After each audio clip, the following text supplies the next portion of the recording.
ಮುರಳಿಯ ಲಹರಿಯಲ್ಲಿ ನಿಂದ ಗೋಕುಲ ನಮ್ಮದಾಗಿಸು ಶಿವನನು ಪುರಾನುರಣಿಸು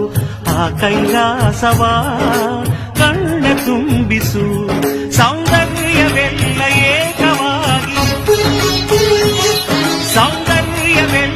ಏಕವಾಗಿ ಮಂದಹಾಸವಾಗಲಿ ಬಿರಿದ ಎದೆಯ ಬೆಸೆಯಲಿ ನಿನ್ನ ಪ್ರತಿಭೆ ಕಿರಣದಿ ಅಳುವ ಆತ್ಮ ಅರಳಲಿ ಅನಂತ ಅನಂತ ಸುಖದ ತರಂಗ ಮೃದಂಗ ನುಡಿಸು ಅಶಾಂತ ವಿಶಾಂತ ಮನದ ವಿರಾಗ ವಿಯೋಗ ತಣಿಸು ತಣಿಸು ಕಾವ್ಯ ಕಾವ್ಯ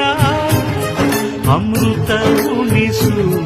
ಮಾನವರೆದೆಗೆ ಪ್ರೀತಿಯ ಉಣಿಸು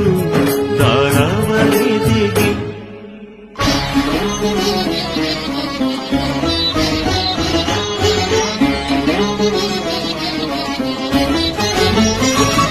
ತನ ಧಿಂತ ಧಿಂತ ಧಿಂಜಿರ